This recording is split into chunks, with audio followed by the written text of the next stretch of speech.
वरती जाऊ दे। शैलपुत्रीची कथा। नवरात्रीचा पहिला दिवस। शैलपुत्री देवीची कथा। नवरात्रीच्या 9 दिवसापैकी पहिल्या दिवशी भक्त माता दुर्गेची शैलपुत्री स्वरूपात पूजा करतात। शैल म्हणजे पर्वत आणि पुत्री म्हणजे कन्या, त्या म्हणजेच पर्वतराज हिमालयाच्या कन्या। शैलपुत्री देवी यांचा पूर्वजन्मातला अवतार म्हणजे सती। सती या दक्ष प्रजापतीच्या कन्या होत्या। त्यांनी भगवान शिवांना पती म्हणून वर्णले होते। एकदा दक्ष प्रजापतीने मोठा यज्ञ केला। त्या यज्ञासाठी सर्व देवदेवता ऋषीमुनी यांना निमंत्रण दिले गेले, पण भगवान शिवांना मात्र बोलावले नाही। सतींना आपल्या पित्याच्या यज्ञात जायचे होते।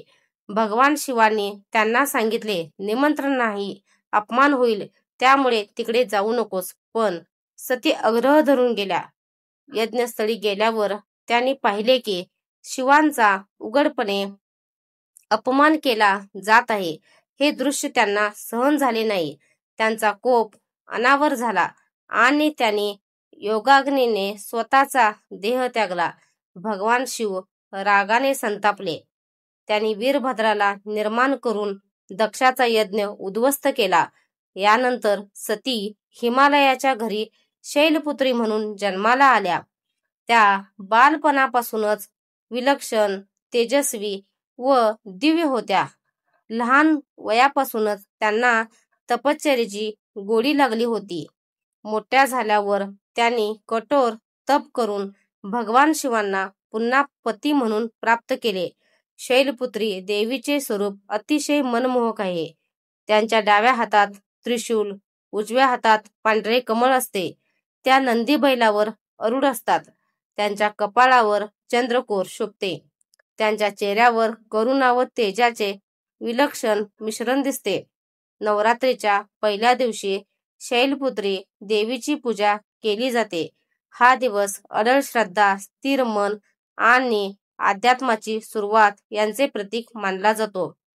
भक्तांनी या दिवशी प्रार्थना करावी, माझ्या जीवनात पर्वतासारखे धैर्य आणि स्थैर्य राहो, संकटात मन ढळू नये, श्रद्धा कधी कमी होऊ नये।